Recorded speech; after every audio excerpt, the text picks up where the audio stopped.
Bien, pues vamos a iniciar entonces nuestra sesión de hoy.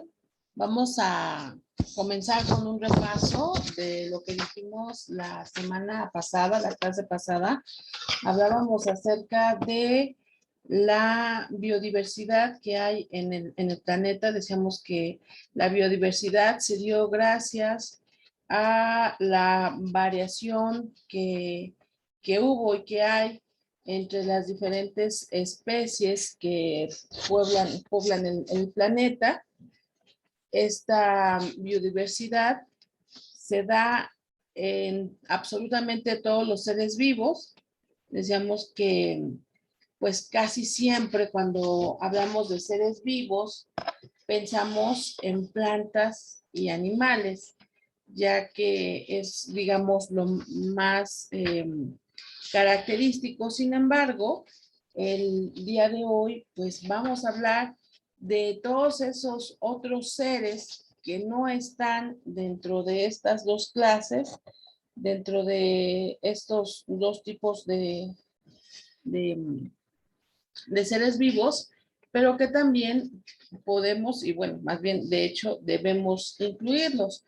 Los otros tres reinos, aparte entonces del reino animal y del reino vegetal, vamos a tener el reino de los hongos, ¿sí? Ese es, digamos, el tercer reino. Ahorita de manera muy general vamos a decir que el reino de los hongos se va a identificar porque son seres muy parecidos a las plantas, pero que no los podemos catalogar dentro de ese reino porque los hongos no realizan la fotosíntesis. También ya en clases pasadas habíamos hablado de los seres autótrofos y los seres heterótrofos y decíamos que los autótrofos son los que se producen su propio alimento, que a partir de moléculas inorgánicas producen moléculas orgánicas y que esas moléculas orgánicas son las que sirven de sustento a la vida. Entonces, en el caso de los hongos, pues no tienen esta capacidad de realizar fotosíntesis y es allí en donde se diferencian del reino plantae o del reino de las plantas. Entonces tenemos plantas, animales, hongos y los otros dos reinos son relativamente de reciente creación con la mejora de los artefactos que se utilizan en ciencias, pues se pudieron observar diferencias al interior de estos seres y determinar a partir de esto que no pertenecen al reino de las plantas y que no pertenecen al reino de los animales. Estamos hablando del reino protista. Ese es el cuarto, digamos, ya dijimos hongos también, el reino protista. Y en última instancia vamos a identificar el otro reino, que sería el reino monero, ¿no? También, bueno, lógicamente, pues todos estos reinos van a tener diferentes características, pero bueno, eso lo vamos a ver en un rato. Hablábamos también en la última sesión acerca de los virus. Estos seres, decíamos ya en varias ocasiones, que son seres que están en el umbral de la vida. ¿Por qué? Porque son seres que parecieran seres vivos, al menos cuando están dentro de una célula huésped, pero cuando no están dentro de esa célula huésped, pues actúan como seres inertes. Les decía, como un pedazo de piedra, como un pedazo de metal.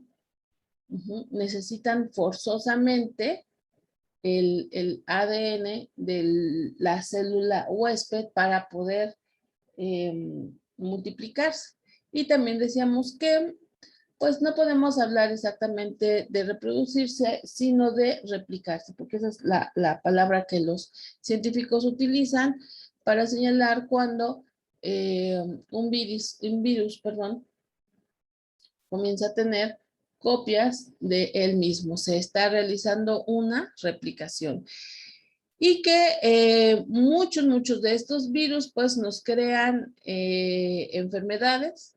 Decíamos que hay enfermedades que son propias de las plantas, enfermedades que son propias de los animales, enfermedades que son propias, por ejemplo, de las bacterias, y que en este sentido, pues precisamente esa es una de las clasificaciones que hay de los virus, ¿no?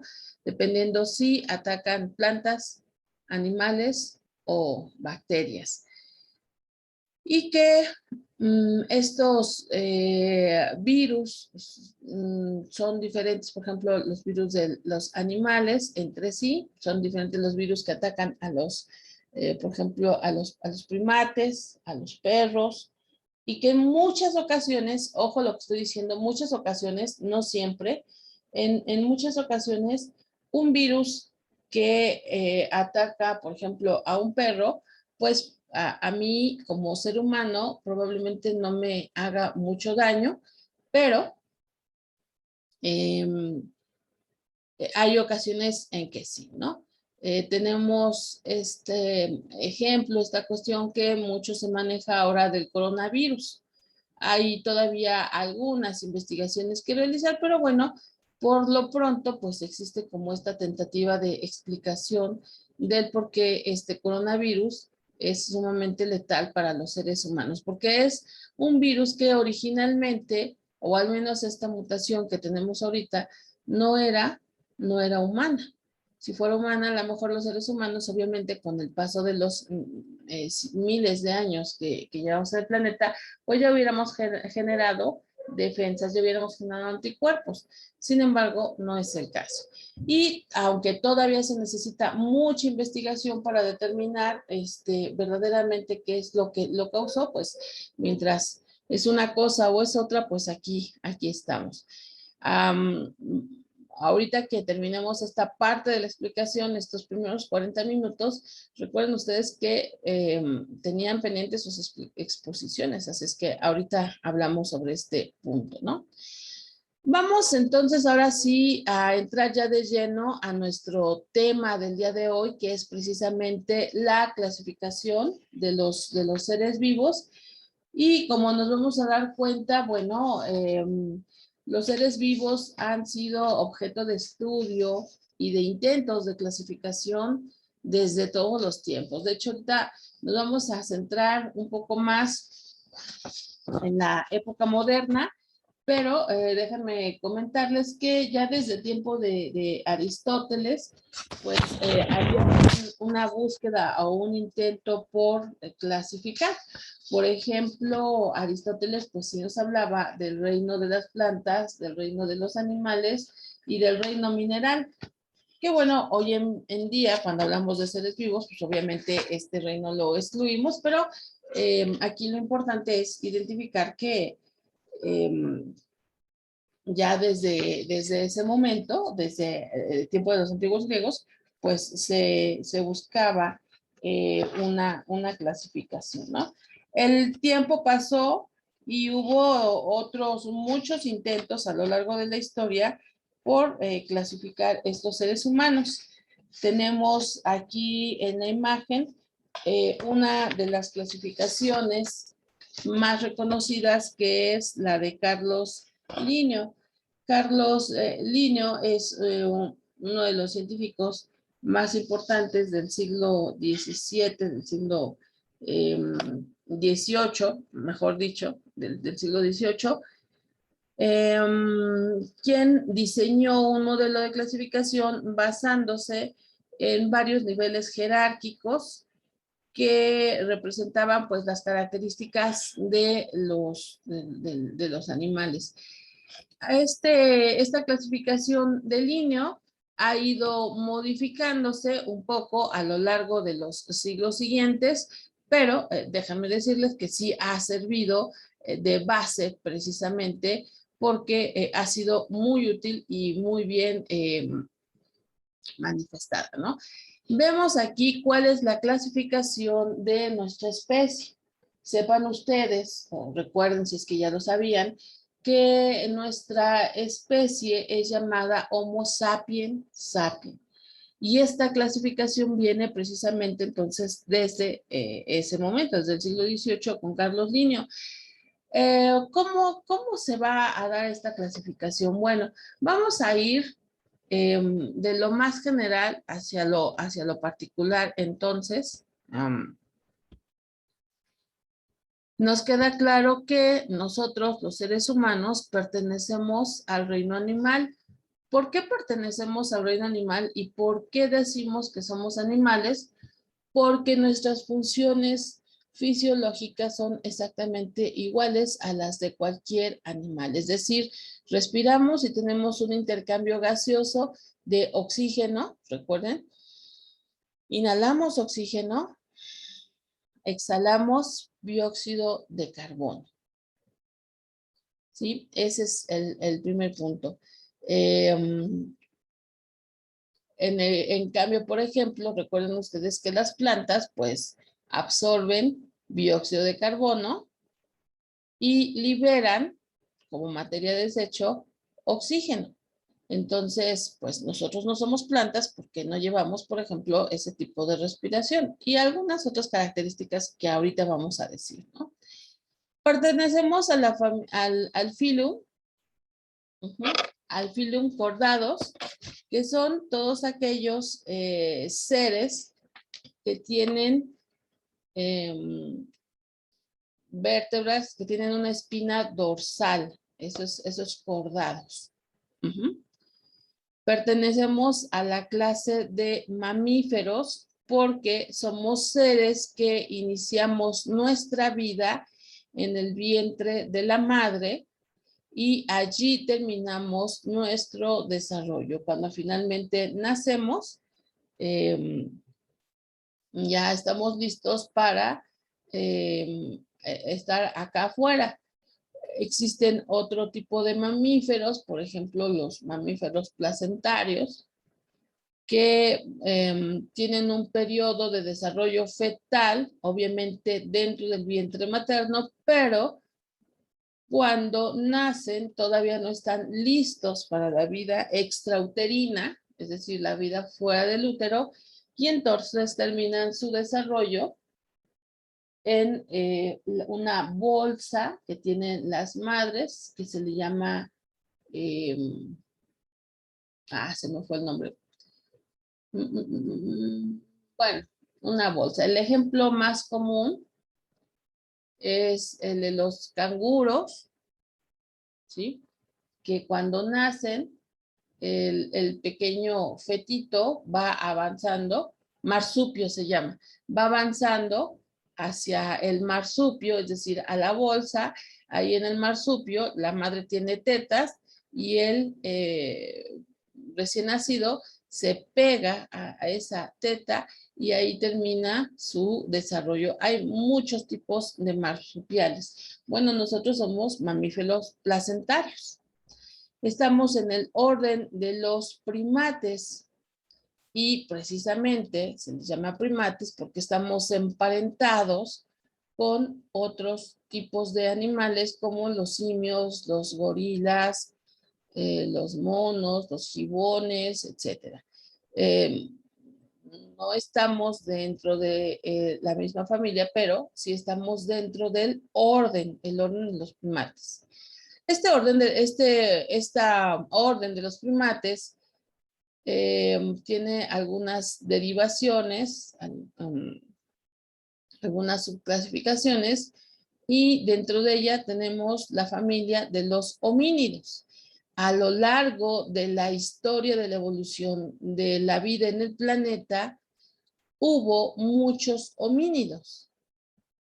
Por alguna razón que no entendemos, todos estos homínidos desaparecieron. Solamente quedó uno, que es el género Homo, no se identifica muy bien, quedó aquí muy claro, pero tenemos al género Homo, que somos nosotros, es decir, todos los que ya realmente alcanzamos la categoría de hombres. Pero dentro de los homos, pues hubo varios géneros, Y el único que quedó vivo, pues somos nosotros, la especie Homo sapiens sapiens, ¿no? Este es el esquema de clasificación que ocupó Carlos Linneo, insisto, allá en el siglo XVIII. Tenemos aquí una pintura de Linneo. Y ya muchos siglos después, bueno, no tantos, 2 siglos después, vamos a tener a un famoso científico, investigador, biólogo de nombre Robert Whittaker. Y Whittaker amplió esta clasificación y mejoró esta clasificación de Carlos Linneo. Y posteriormente vamos a tener el surgimiento de los otros 2 reinos, de los otros 3 reinos, gracias a Carl Walsh. Aquí hay que identificar que seguimos hablando solamente del reino animal y del reino vegetal, y entendamos que finalmente no existía en esta época o antes, más atrás, mejor dicho, los instrumentos adecuados para mirar al interior de las células de los seres vivos, y esto era lo que se generaba, lo que generaba el solamente visualizar esta clasificación de los seres vivos en reino animal y vegetal. Conforme van pasando los siglos, ya entramos al siglo XX y se van mejorando los microscopios, entonces los científicos se dan cuenta de otras diferentes características que tienen los seres vivos, y es allí donde surgen los otros, reinos, ¿no? Tenemos aquí, de acuerdo a el tiempo de Whittaker, la clasificación de los reinos. Tenemos aquí 3 reinos: el reino arqueo, bacterias, el reino monera y el reino de las eubacterias. Dentro del reino monera vamos a tener a los protistas. A ver, aquí sí quiero que quede muy claro que esto es según Whittaker, ¿sale? Esto es muy importante. Ok. Dentro del reino protista vamos a tener al reino fungi, al reino de las plantas y al reino de los animales, que en términos latinos pues vamos a decir plantae, animalia, pero que pues realmente es lo mismo, ¿no? Ok. Dentro del reino de las plantas, pues vamos a tener las plantas angiospermas, las plantas geospermas, los helechos y los musgos, así como las licopadias y los equisetos, que son plantas que tienen características muy particulares. Por ejemplo, las plantas que tienen flores, o las plantas que no tienen flores, que se reproducen por semillas, o que se reproducen por bipartición, por ejemplo. Pues si ustedes han observado un nopal, pienso, si ustedes le cortan una penquita al nopal y la plantan, de ahí el nopal va a seguir creciendo. Muchas veces las mamás, las abuelitas tienen plantas en el patio y dicen, oh, ya le salió un hijo, ¿no? ¿Qué es un hijo? Bueno, un descendiente más pequeño que no ha nacido de una semilla. Y por el contrario, pues hay muchas plantas que sí nacen de semillas. Necesitan forzosamente la semilla para reproducirse. Entonces, ahí está la diferencia, bueno, algunas de las diferencias de estos reinos. Tenemos el reino fungi o el reino de los hongos, que decía yo al principio de esta charla. Se van a aparecer de repente, pudieran llegar a aparecer al reino de las plantas, pero los científicos se dieron cuenta que no eran así, que no eran iguales, porque los hongos, los fungis, no realizan fotosíntesis. Ellos están en relación simbiótica con otros seres para obtener su alimento. Tenemos dentro del reino de los hongos los ascomicetos, los basidicomicetos y los cirgonicetos. Son diferentes tipos de hongos. Hay hongos de muchos tipos y también hay hongos de muchos tamaños. Pero esa es su característica esencial.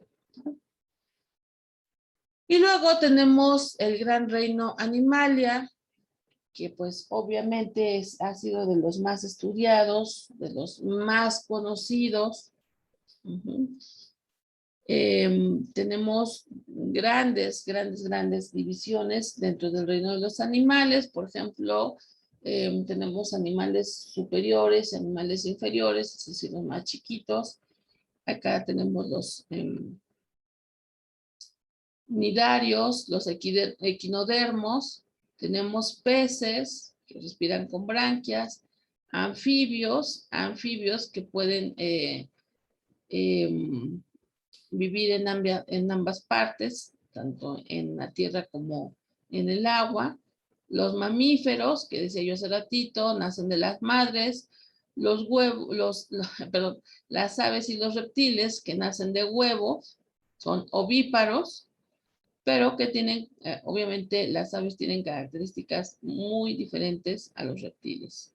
Los arácnidos, que tienen 8 patas, los insectos, que tienen 6 patas, los anélidos, que son gusanos, que como su nombre lo dice, tienen anillos, y por último tenemos los moluscos, que no tienen esqueleto, sino que tienen algo que los protege, ¿no? Que los cuida, que los protege, vamos a decirlo así. Y también tenemos las esponjas, que son seres también que no tienen esqueleto. Esa es la característica. Ninguno de ellos realiza la fotosíntesis, por lo tanto, están dentro de este reino animal. Y tienen respiración de oxígeno y excretan dióxido de carbono, eliminan dióxido de carbono. También esa es otra de las características para decidir si un ser es planta o es animal. Y la verdad es que existe una inmensa variedad de seres vivos en el planeta que ustedes tal vez podrían pensar, bueno, es que nada más de ver al organismo, pues ya podríamos saber si es planta o si es animal. Y no es cierto. La verdad es que se han llevado muchos experimentos, se han llevado a cabo muchos experimentos, muchas disecciones, en algunos casos para identificar si el ser al que estamos frente es una planta o es un animal. En muchos casos no ha sido como muy claro determinar si era planta o animal, y pues es ahí precisamente en donde surge entonces el reino fungi. Y luego se dieron cuenta que había todavía otras diferencias entre el reino plantae, el reino fungi y el reino animalia. Y es entonces cuando deciden ¿cómo decirlo? Crear, creo que sería la palabra, cuando deciden crear los otros dos reinos, ¿no? Pero bueno, ahorita señalamos este punto. Vamos a identificar algo sobre la figura de Carlos Linneo. Él es sueco, obviamente entonces nace en Suiza, hacia principios del siglo XVIII y muere en 1778. Él desde muy pequeño se interesó por la ciencia, por conocer el mundo natural. Entonces se habla de que fue pues de los primeros botánicos y zoólogos, y estableció este esquema moderno de clasificación que decíamos hace ratito, que se conoce como clasificación binominal. Esto es un punto muy importante, clasificación binominal, que hace referencia a que estos, bueno, él es el primero en ir nombrando, dándole un nombre a los seres en dos sentidos.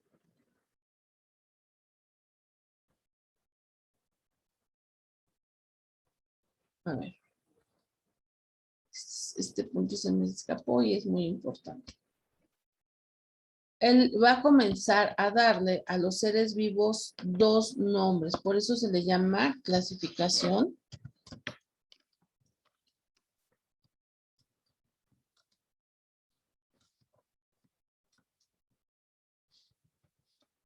binominal. Anteriormente, ya desde hace mucho tiempo atrás, se utilizaba el idioma latín. Ya habíamos hablado del latín en algún momento mm,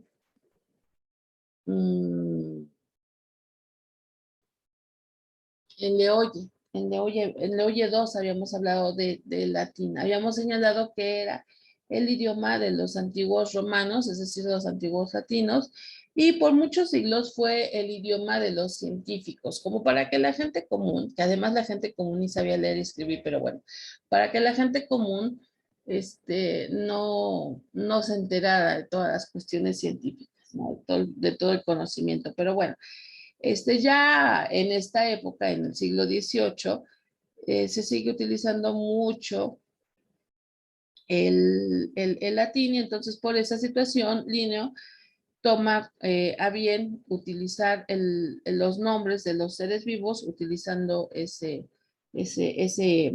lenguaje, ¿no? El latín. Él es considerado el padre de la taxonomía moderna y dicho sea de paso, aquí taxonomía es clasificar y también se le conoce como uno de los primeros fundadores de la ecología, ¿no? Que ya el próximo cuatrimestre vamos a tener nuestra materia de ecología. Linneo realizó sus estudios y se fue enfocando poco a poco a la botánica y fue dando algunas conferencias, escribió algún texto, algún libro, y esto finalmente le dio los elementos para pues comenzar a hacer una clasificación, insisto, ya científica de las plantas, los animales y los minerales, aunque la verdad pues también en su época pues se conocían todavía pocas plantas y pocos animales, pocos minerales. Es hasta el siglo que sigue, es decir, el siglo XIX, cuando Alfred Wallace, Darwin, inclusive a este sujeto antes, el barón de Humboldt, van a hacer recorridos a lo largo de todo el mundo y van a traer una gran colección tanto de plantas y animales. Y esto, aunque ya no le toca a Linneo, pues finalmente van a darle una especie de sustento a lo que Linneo propone, ¿no? Ese es un punto muy importante. Bueno, tenemos después, decíamos, a Robert Whittaker, que ya después de muchísimos años va tomando como base la clasificación de Carlos Linneo, estas jerarquías taxonómicas, y él va a proponer una agrupación de seres vivos a partir de características comunes, por ejemplo, el tipo de células. Ya habíamos hablado de estos en alguna unidad anterior.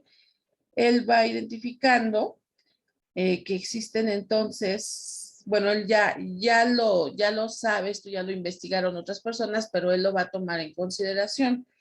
Va a tomar en consideración que existen células procariontes y células eucariontes. Acuérdense que las células procariontes son aquellas que no tienen un núcleo definido, mientras que las células eucariontes son las que sí tienen un núcleo definido, ¿no? Va a tomar también en consideración el nivel de organización celular. También toma en consideración que hay seres unicelulares, seres constituidos de una sola célula, y que existimos seres pluricelulares. Existimos seres que estamos constituidos por una cantidad enorme de células.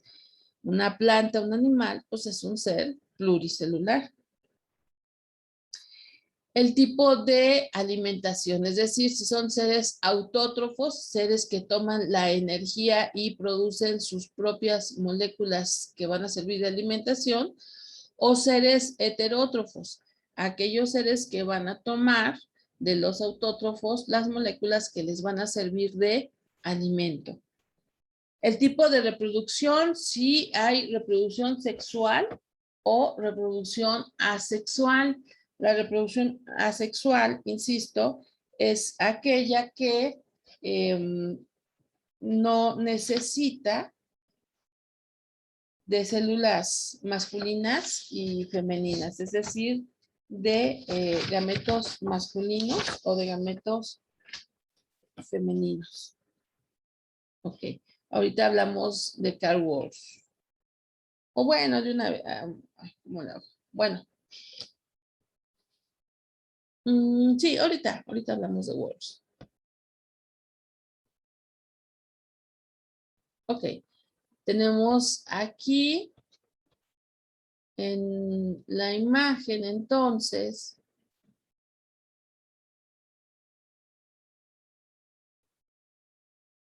esta clasificación de los seres vivos que nos da Whittaker. Y aquí identificamos lo que decía yo hace ratito. Tenemos el reino Monera, el reino Protista, el reino Fungi, el reino Plantae y el reino Animal. Que déjenme decirles que es muy probable que esta clasificación de Whittaker se cambie en un poco de tiempo porque se han descubierto seres que de repente ya no están entrando muy bien en esta clasificación. Hay los científicos hoy en día, siglo XXI, tienen algunas dificultades para que los seres recién descubiertos entren dentro de alguna de estas características, sobre todo de estas. Pero bueno, ya lo veremos más adelante. Tal vez a ustedes les toque ya verlo, a lo mejor con sus hijos, quien quite, no lo sabemos, pero bueno. Por lo pronto tenemos 5 reinos. Hoy día, siglo XXI, identificamos y reconocemos 5 reinos. ¿Cómo me doy cuenta de cuando estoy hablando de una monera, o cuando estoy hablando de una protista, o cuando estoy hablando de fungi, cuando estoy hablando de plantas y cuando estoy hablando de animales? Bueno, nos dice aquí que el reino monera va a tener como principal característica que la célula es procariota, ¿sí? Es decir, no tiene un núcleo definido. Son organismos unicelulares y puede haber aquellos que producen su propio alimento, es decir, son autótrofos, o aquellos que necesitan el alimento de los seres autótrofos. Su reproducción es asexual, se dividen por fusión binaria y en algunos casos hay reproducción sexual por conjugación, pero solamente algunos casos, que es parte de lo que les decía, ¿no? Ahora se identifican algunas características diferentes, pero bueno, ya más adelante ustedes sabrán si se crea un nuevo reino o se deja así. Rasgo distintivo, su reproducción es por fisión binaria, es el único reino con células procariotas y unicelulares, y el mejor ejemplo son las bacterias, ¿sí? Podemos tener bacterias autótrofas o bacterias heterótrofas con reproducción asexual, pero en algunos casos reproducción sexual por conjugación. Ahí está. Después tenemos el reino protista.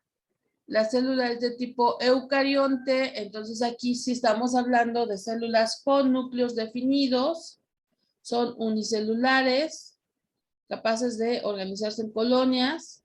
Tenemos de los dos tipos, autótrofos y heterótrofos, y reproducción sexual y reproducción asexual. Su principal característica es que son seres eucariontes. Yo creo que esto es lo que más podemos identificar. La monera, los seres monera son procariontes y la protista son eucariontes. ¿Sale? Que son unicelulares, los dos son unicelulares. Como ejemplo tenemos algunos tipos de algas microscópicas y los protozoarios. Ok. Y después tenemos el reino fungi, que es un poco más sencillo. Su célula es eucarionta.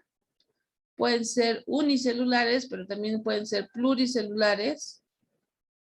Son heterótrofos. Recuerden, esto es lo que yo les decía hace ratito. No producen su propio alimento, por eso se distinguen de las plantas. Y se nutren por absorción. Absorben los nutrientes. Es decir, no abren la boca y comen como nosotros los animales. No, ellos lo absorben. Tenemos de dos tipos de reproducción, sexual y asexual. Y pues todos los tipos de hongos. Aunque obviamente pues hay diferencias.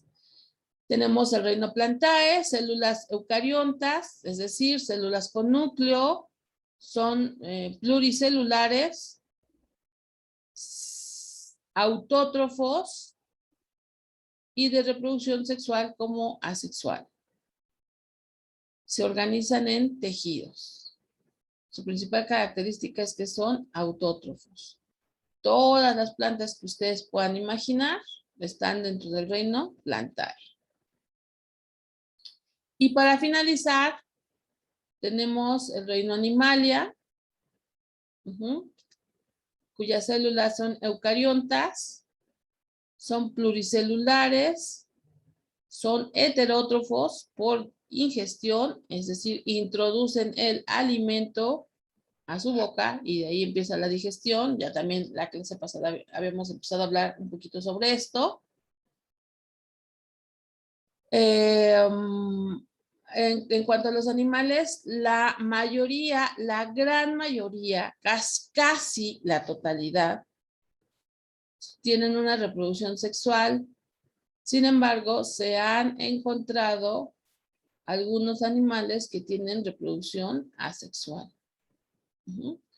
Y también se organizan en tejidos. Su principal característica es que son heterótrofos. Y todos los animales que ustedes me puedan decir, pues obviamente caben dentro de este reino, ¿sale? Entonces, esto es algo importante, algo que considerar. Espero que le tomen, por favor, una fotografía para que terminen de anotarlo en su cuaderno y me lo manden en sus apuntes. Ya se terminó esta primera sesión de 40 minutos, entonces les voy a pedir que se vuelvan a conectar en unos minutos. Yo tengo aquí que son las 8:14. Entonces, más o menos en unos 5 minutos se conectan, por favor. Ahorita seguimos en contacto.